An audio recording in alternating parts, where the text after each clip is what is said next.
This is a download from the BBC. To find out more and for our terms of use, please go to bbc.co.uk. Hello. This week, today's John Humphrys has been making headlines, rather than just reading them, after his claims that the BBC is broadly liberal, had got it wrong in the past over its coverage of Europe and immigration, and was grotesquely overmanaged. That was seen by the Daily Mail and by some listeners as confirming their long-held suspicions. But does Mr. Humphrys believe things are any different today? I'm not sure we were even consciously aware that we were biased. But now that our attention has been drawn to it, I think we are now very conscious to get it right. Also on feedback this week, another large claim. Because the other day I had this... No, aha. Search online for Radio 4 Extra and you'll find every kind of funny. Every kind of funny? Every? 4 Extra's new promo campaign is all about its comedy output. Why? Is it becoming a comedy channel? The station's commissioning editor explains her thinking. And Quasimodo would love this. At the time it was found out the BBC were coming here to do the recording, it actually caused a stir across the country. The police were here in force, police leave was cancelled. A tale of sacrilege and sabotage in Lincolnshire. The extraordinary story of the first time church bells were heard on BBC Radio. Now, we got it wrong aren't words feedback listeners hear very often. But this week, in an interview with the Radio Times, the Veteran Today presenter John Humphrys claimed that the broadly liberal BBC hadn't been sufficiently sceptical in the past on the issues of Europe and immigration. Many of our correspondents agree with him. Hello, my name is James Pennington. I can't say that I was surprised to hear that news. In fact, I approach BBC News now the same as I would a newspaper. I have to be aware of its biases and process it accordingly. I expect it to see the world from its comfortable position in the liberal left, cosmopolitan London culture, in how it reports things and in the things it reports. Hello, my name's Phil Saunders. I think the people who work in the BBC, they've managed to immunise themselves against those nasty oiks that are the public. The BBC is not taking dissenting voices sufficiently seriously, and I don't think they're taking the time to listen to the listeners in a constructive way. John Humphrys also went on to say that the BBC was grotesquely overmanaged. The BBC's long-standing critics lapped it up, and his comments were, predictably, headline news in a number of newspapers, many of which are keen to see a smaller BBC and the end of the licence fee. Was Mr. Humphrys accurately reported? And if so, does he regret the timing of his remarks? I caught up with him shortly after he came off air on Thursday morning and asked him first whether he had been correctly quoted. Pretty much.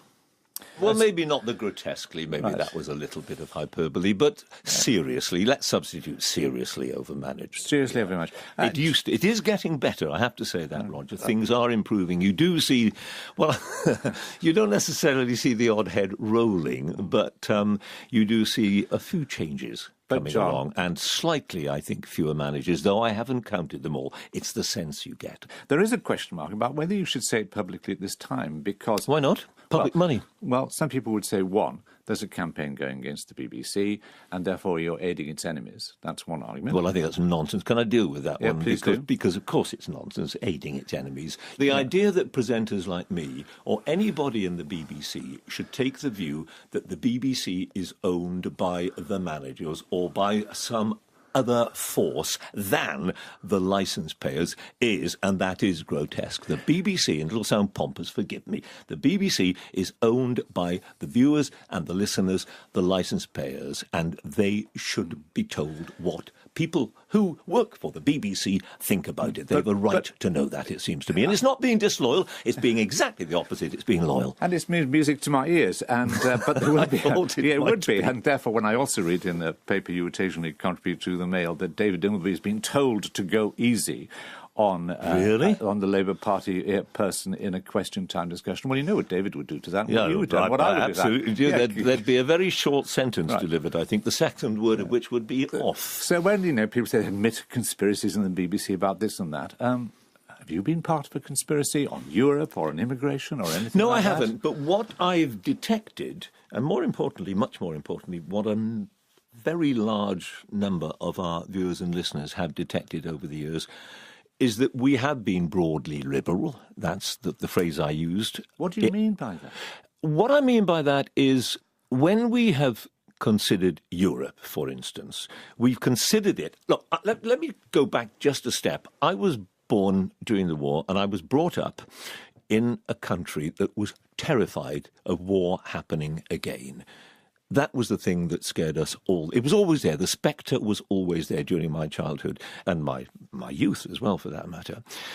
And anything that came along that might result in no more wars in Europe was to be welcomed, was to be embraced, was to be encouraged. And so when the European Union came along, a lot of us thought, absolutely wonderful. No more war in Europe. Simplistic, but John, I know. But the point surely is this. It's not what people may feel in the BBC, it's whether they control those feelings and remain as objective as possible. So to make the claim that the BBC was liberal is to say that its policies and its decision-making were liberal, not necessarily that those... No, I think majority of it's the to make production the team claim were. that the mindset was liberal.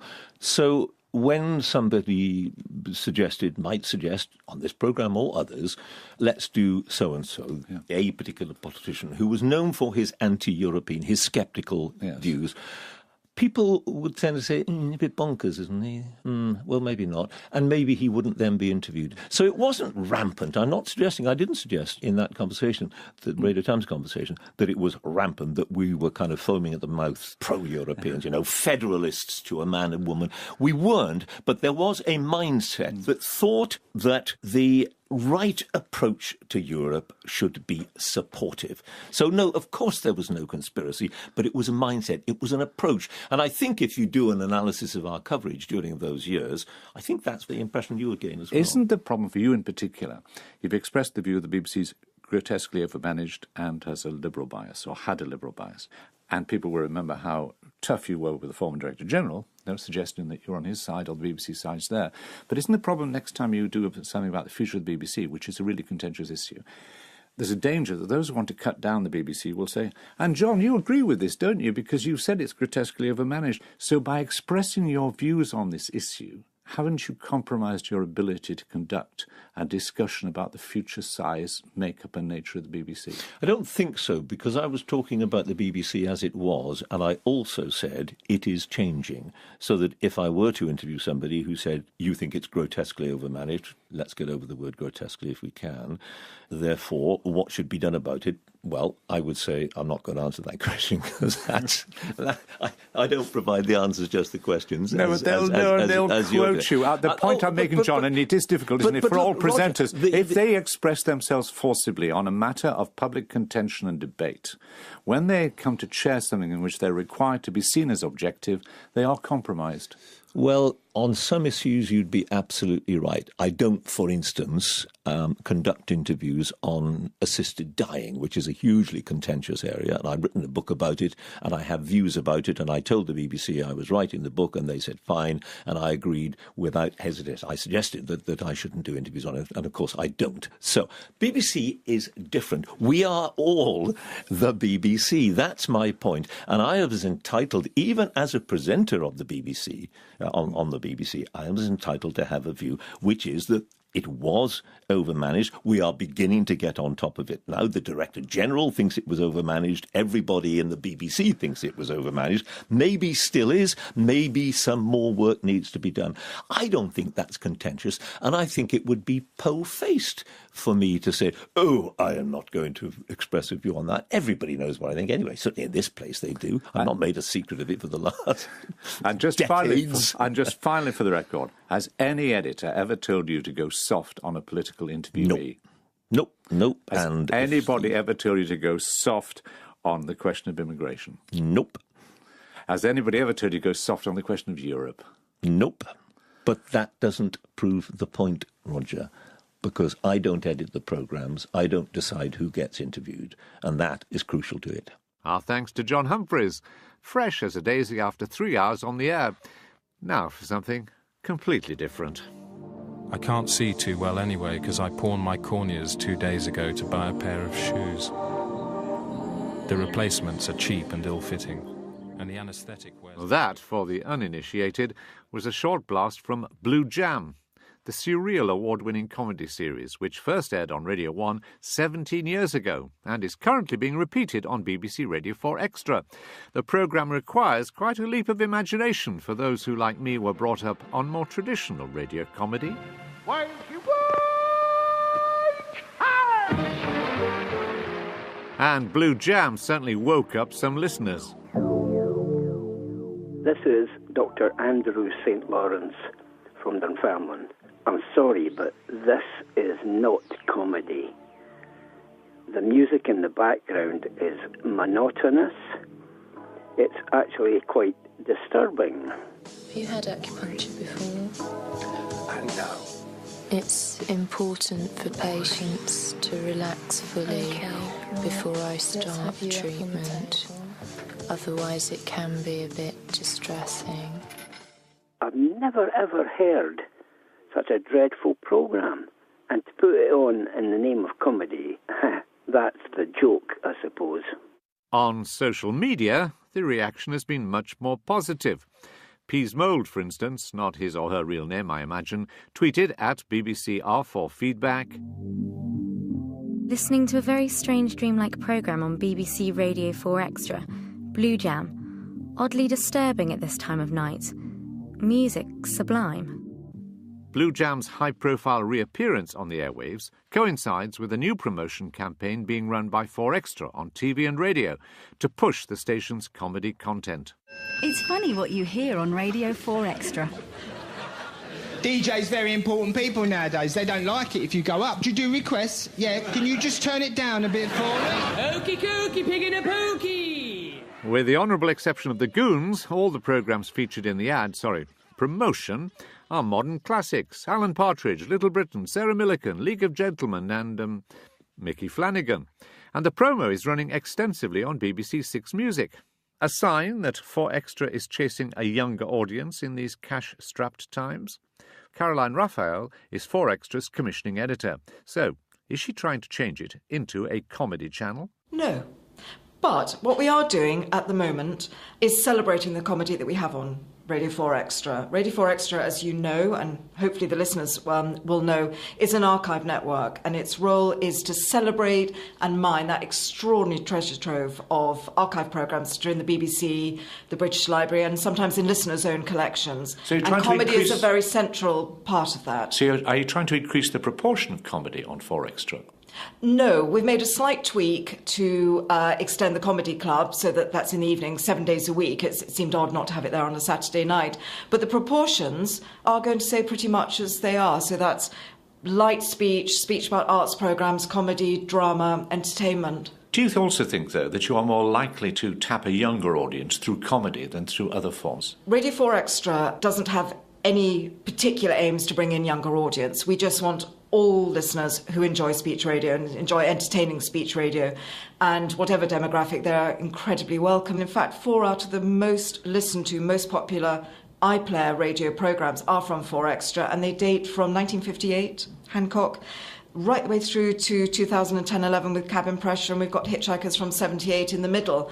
So it will bring in new listeners, because comedy does have this slight halo of occultishness and people of all ages enjoying programmes, but also introducing the older comedy to newer audiences, and we can all kind of bask in the joy of listening to Hancock again, which is a complete pleasure as far as I'm concerned. Oh, well, complete joy, but you'd expect someone my age to say that. But do you have a problem with some comedy programmes that people's comic tastes are very different? I mean, there's some people, as we've heard, can't stand Blue Jam, thought it was pretty offensive. Other people thought it was wonderful. What you've explained and detailed is exactly what happens in comedy. People love it, they hate it, and there are lots of those. We've spoken quite often. The one that springs to mind fastest is Count Arthur Strong, that we know divided the radio audience and divided the television audience. It's very difficult to predict in advance, and I think that would be quite dangerous as a commissioner to go, that fits that box, that fits that box. People's tastes, their sensibilities when they're listening to it, sometimes even the time of day or the weather will change how you respond to it. I would also say that, and this is a boon, but sometimes it can also be a slight frustration, is that the methodology of measuring radio is quite blunt. which means that we rely on our own instincts a lot. We rely on what the audiences say, what feedback listeners say, what the press say, and get a kind of quite big sort of holistic picture of how it's going down. But it's very difficult sometimes to know. So as long as a significant part of the audience really finds it funny, you're not bothered if an equally significant part of it doesn't understand what the humour is? Yes, I think not bothered sounds a bit harsh. I would love it if everybody loved everything. Deep down, I know that's not going to happen. But it's also those programmes, it's what I call stickiness. People just, they don't stop you in the street, nobody knows who I am, but when they know who you work for or walking around the office, people just talk about programmes.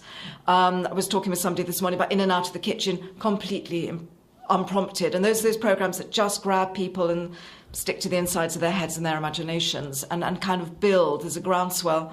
And some people just won't get it. Caroline Raphael, commissioning editor of BBC Radio 4 Extra and Radio 4 Comedy. And later in the series, we'll be going behind the scenes at 4 Extra to dig deeper into how the station is coping with its reduced budget. Don't forget, if there's anything you'd like to get off your chest about anything to do with BBC Radio, be it comedy or John Humphrys, there are lots of ways of getting in touch, as you well know. You can email feedback@bbc.co.uk or leave a phone message on 03 333 444 544. Standard landline charges apply, but some mobile networks might charge more.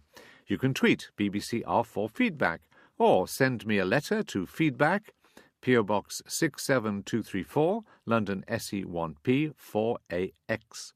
All those details are on our website. But enough of the English language. Time for an older one. Joch Owain! Tomo yn y Prynhawn ar BBC Radio Cymru. Shemai Prynhawn di Mawrth, dwi'n ôl. Well, I think it's older. I'm sure you'll tell me whether it really is. Anyway, that was the BBC's Welsh language station, Radio Cymru, launching its new schedule on Monday. Nothing unusual about a station revamping its output as a result of falling audiences, but the network's management say that the new schedule has been largely shaped by listeners. After a turbulent year in which declining audience figures were exacerbated by a damaging royalties dispute with Welsh musicians, BBC Wales launched its biggest ever consultation with listeners, asking the very simple question, how and what should we change? Betsan Powys is the programme editor of Radio Cymru. It arose out of the fact that it felt to us as though there was some sort of disconnect that had happened and that we had to do anything we could to say to people, right, tell us what we can do about it. Because the station called itself the Voice of Wales, and it wasn't. What was it the voice of? Welsh speakers or not even all Welsh speakers? I think there was a great, well, not all Welsh speakers, certainly. It'd be fantastic if it were, and if it were now and in future. But I think it was more about a concern that we weren't reaching people who speak Welsh, the sort of people who say, oh, well, Radio Cymru's Welsh is far too good for me, it's not for the likes of me. And so there was a feeling that there was something we ought to do to broaden the appeal. But of course, that's easy to say. It's very difficult when you are the core audience to accept, therefore, that you're asking the station to put things on that won't suit you. Well, the danger, of course, of broadening the appeal is that you try to appeal to everybody. And did you have to say there are things we will not do? We had to take the decision, I think, to say, OK, what everybody says to us is you can't be all things to all people. But it is the only, national Welsh language radio service, and we owe a duty of care to all those listeners. And so you'd say, OK, at certain times of the day, you're not going to like what we're going to offer you, but we are offering you this at another time of the day. And I think to be more clear, therefore, who we were targeting and to accept the difficult message that, therefore, there will be programmes that people will switch off. You don't want people to do that. You hope they will listen out of curiosity and even find that they enjoy it, but to target things more clearly, I suppose. I do think this consultation was long overdue. I mean, a lot of people make the case about BBC generally is that it doesn't listen very well to its audience. It listens perhaps to other like-minded people and doesn't actually bother to contact its listeners and really pay attention to what they say. Do you think your listening exercise was overdue in Wales? I'm sure it was. I think the fact that people were so keen to speak to us suggests that we should have done it sooner. And can you point to any precise changes which are the direct result of listeners telling you things you didn't really know before or didn't appreciate before? well, the sort of person we have on air, for instance, in the afternoon now, Tomo, between 2 and 5, I don't think I would have dared put him there, if you like, before the Sgwrs, this national conversation, because he doesn't sound like anything we've had on Radio Cymru before. It is a far more commercial sound. Is his Welsh perfect? No, it isn't. Is he already a few days in bringing in listeners who said, oh gosh, we didn't know Radio Cymru did this sort of thing, or well, we might listen then. Will other people switch off? Yes, no doubt. But I wouldn't have dared to do that specific thing before the Sgwrs. The other problem you face, of course, I remember being at a festival a few days after getting the job and listening to Hugh Chiswell, a great Welsh singer on stage, and a lady next turned to me and said, oh, I know who you are. I want to say to you, this is the problem with a station where you're taking over. Too much of this kind of music all the time. And as she turned to leave, the man on my left, I've no idea who either were, said, oh, please, more of this. And then I'd listen to your station. So you learn straight off that, of course, you listen, but you also have to manage expectations, because then you change. And of course, you can't change to please both. Well, there's been disappointment on Facebook, I think, about some long-term presenters like David and Carol being replaced. Whichever way you move on this, you're going to get criticised, aren't you? I think I learned that from that moment at the festival, that I wasn't going to please everybody, and I felt we had to change. And of course, the moment you change something that is very much loved by a lot of people, they're going to be disappointed. Then you have to win them round, and then you have to show them that you can offer them something that is as good and better. And is this a one-off consultation, or do you think you've learnt a lesson which means that there has to be frequent consultation? You have to keep the, if you like, the conversation going with your listeners in a way perhaps you didn't do before. Yes, and I think, I now got the T-shirt, literally, and I've stood in I don't know how many fields talking to people and out on streets and in the evening saying, come on, I'm from Radio Cymru, come and tell me what you think. Clearly, we need to try and carry on doing that. But there also comes that point, doesn't there, when people say, well, I don't like the change you've made, so I'm asking you to change it back, and you can't immediately do that either. There has to be a point of making a decision. But I think it's vital. People do march up to you in Tesco and on the school run, and I appreciate it, and I'd like them to carry on doing it. Betsan Powys. Finally this week, at the end of our last series, we tried to establish when the first ever recorded church bells were heard on BBC Radio. A strange mission, but one listeners were keen for us to accomplish. We managed to get back as far as the Second World War, when a 1926 recording of Bow Bells in London was played as a symbol of hope for the oppressed people of Europe. When listener John Harrison heard Bow Bells ringing out on feedback, he got in touch to tell us the practice continued after the war too. And he should know. In the late 1950s, when I was a continuity announcer on the Home Service, we had a record of Bow Bells that we used as an interval signal and played between programmes if there was a little gap.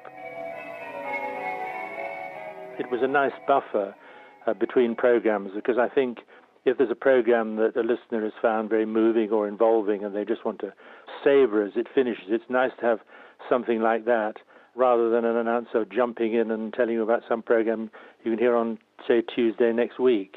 And Bow Bells, I think, was a very reassuring and distinctive sound and very much part of the Home Service in a way that Sailing By is of Radio 4 now. But we have now established that the Bow Bells were not the first to be played on the BBC.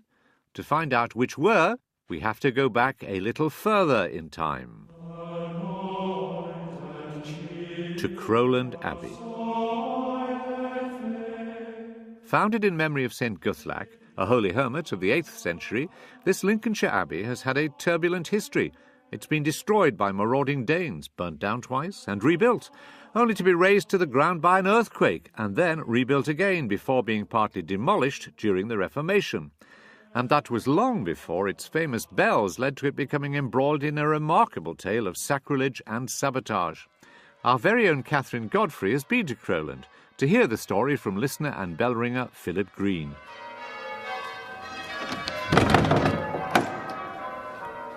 Philip, we've come to a quieter place away from the bells. Why did you contact Feedback and bring us here? I'd heard a couple of previous programmes where church bells were being discussed and which bells were the first to be rung on the radio, and felt that I must write to Feedback to put the facts straight.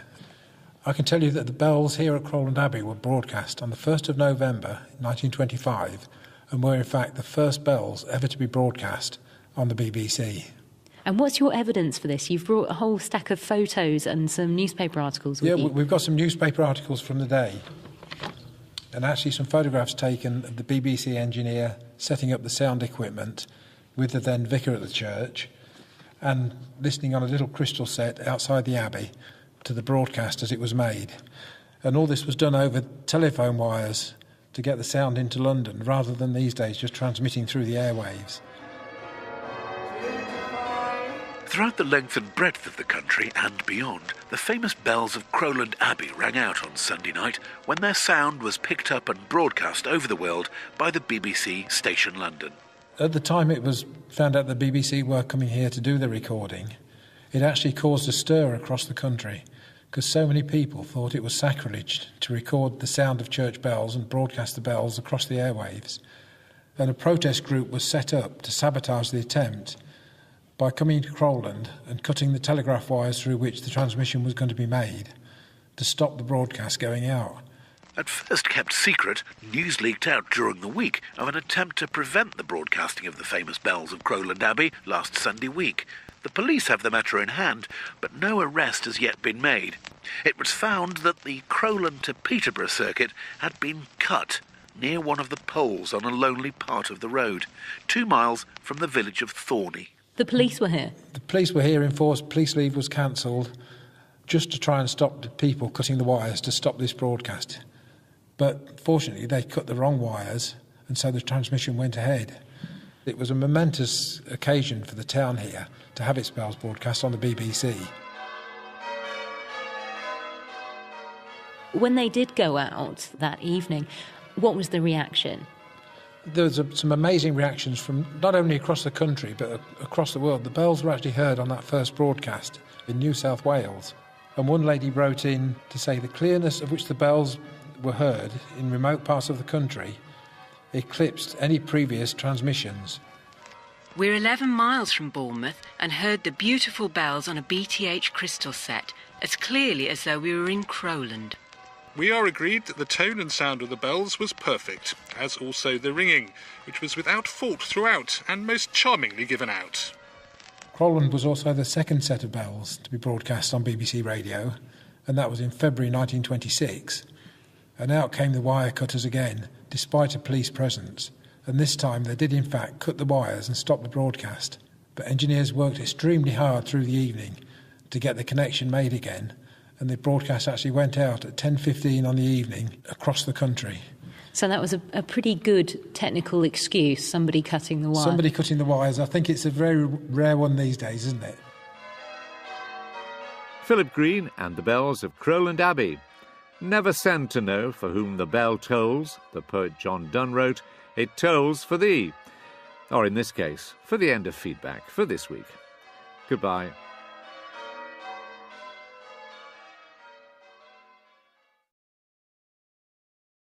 I think the people who work in the BBC, they've managed to immunise themselves against those nasty oiks that are the public. The BBC is not taking dissenting voices sufficiently seriously, and I don't think they're taking the time to listen to the listeners in a constructive way. John Humphrys also went on to say that the BBC was grotesquely overmanaged. The BBC's long-standing critics lapped it up, and his comments were, predictably, headline news in a number of newspapers, many of which are keen to see a smaller BBC and the end of the licence fee. Was Mr. Humphrys accurately reported? And if so, does he regret the timing of his remarks? I caught up with him shortly after he came off air on Thursday morning and asked him first whether we got it wrong. Aren't words feedback listeners hear very often. But this week, in an interview with the Radio Times, the Veteran Today presenter John Humphrys claimed that the broadly liberal BBC hadn't been sufficiently sceptical in the past on the issues of Europe and immigration. Many of our correspondents agree with him. Hello, my name is James Pennington. I can't say that I was surprised to hear that news. In fact, I approach BBC News now the same as I would a newspaper. I have to be aware of its biases and process it accordingly. I expect it to see the world from its comfortable position in the liberal left, cosmopolitan London culture, in how it reports things and in the things it reports. Hello, my name's Phil Saunders. This is a download from the BBC. To find out more and for our terms of use, please go to bbc.co.uk. Hello. This week, today's John Humphrys has been making headlines, rather than just reading them, after his claims that the BBC is broadly liberal, had got it wrong in the past over its coverage of Europe and immigration, and was grotesquely overmanaged. That was seen by the Daily Mail and by some listeners as confirming their long-held suspicions. But does Mr. Humphrys believe things are any different today? I'm not sure we were even consciously aware that we were biased. But now that our attention has been drawn to it, I think we are now very conscious to get it right. Also on feedback this week, another lie he had been correctly quoted. Pretty much. Well, maybe not the grotesquely, maybe that was a little bit of hyperbole, but seriously, let's substitute seriously overmanaged. Seriously overmanaged. It is getting better, I have to say that, Roger. Things are improving. You do see, well, you don't necessarily see the odd head rolling, but you do see a few changes coming along, and slightly, I think, fewer managers, though I haven't counted them all. It's the sense you get. There is a question mark about whether you should say it publicly at this time, because... Why not? Public money. Well, some people would say, one, there's a campaign going against the BBC, and therefore you're aiding its enemies. That's one argument. Well, I think that's nonsense. Can I deal with that one? Please because, of course, it's nonsense, aiding its enemies. Large claim. Yeah, because the other day I had this... No, Search online for Radio 4 Extra and you'll find every kind of funny. Every kind of funny? Every? 4 Extra's new promo campaign is all about its comedy output. Why? Is it becoming a comedy channel? The station's commissioning editor explains her thinking. And Quasimodo would love this. At the time it was found out the BBC were coming here to do the recording, it actually caused a stir across the country. The police were here enforced, police leave was cancelled. A tale of sacrilege and sabotage in Lincolnshire. The extraordinary story of the first time church bells were heard on BBC Radio. Now,